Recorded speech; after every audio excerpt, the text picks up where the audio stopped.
নমস্কার, আমি আশালতা।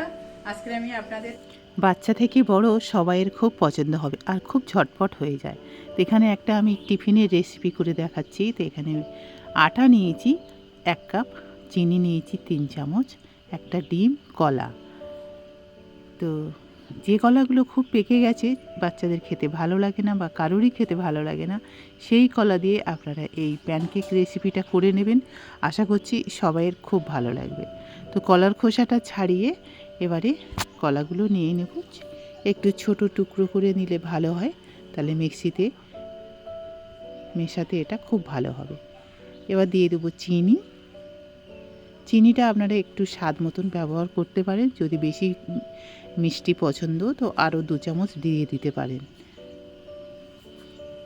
এবারে দিয়ে দেবো এর মধ্যে একটু বেকিং সোডা, 2 পিঞ্চ মতন দিয়ে দেবো, আর বেকিং পাউডার 1/4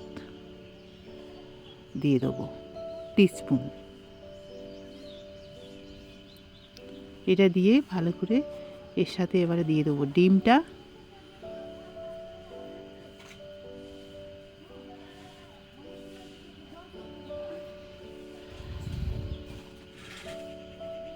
দিয়ে এটা মিক্সিতে ভালো করে পেস্ট করে নেব। আর দিয়ে দেবো অল্প দুধ।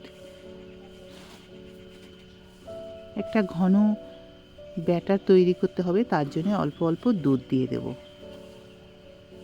আর একটু দিয়ে দেবো ডিম দিয়েছি যেহেতু, একটু ভ্যানিলা দিয়ে দিলে ভালো গন্ধটা হয়। দিয়ে আবার এটা ভালো করে মিক্সিতে মিশিয়ে নেব। এবার এখানে একটা প্যানে অল্প একটু তেল দিয়ে দেবো।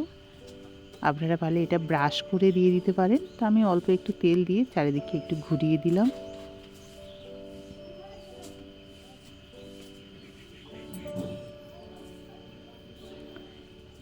এবারে দিয়ে দেবো এই ব্যাটারটা দিয়ে ছোট ছোট করলাম। এরকম ছোট ছোট করলে তাড়াতাড়িও হবে আর খেতেও ভালো লাগে, দেখতেও ভালো লাগে। একটু ঢাকা দিয়ে দিলাম, খুব তাড়াতাড়ি হয়ে যায়। এবার এটা হয়ে গেছে, উল্টে দিতে হবে। তো দেখলেন তো কত তাড়াতাড়ি এটা হয়ে যায়। এরকম উল্টে পাল্টে একটু ভেজে নিতে হবে।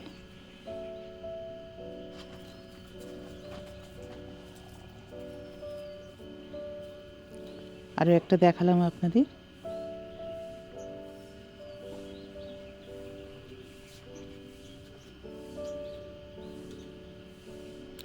তো এইভাবে ঠিক আপনারা এই কেকগুলো বানিয়ে নিন, আর বাচ্চারা খুব ভালো লাগবে।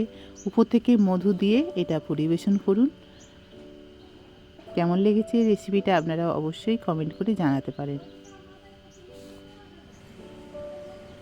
আমার এই রেসিপিটা যদি আপনাদের ভালো লাগে তাহলে লাইক করবেন, শেয়ার করবেন, সাবস্ক্রাইব করবেন, আর আমার বেল আইকনে ক্লিক করবেন। তাহলে নতুন নতুন ভিডিওর সাথে আপনারা আপডেট থাকতে পারবেন। নমস্কার।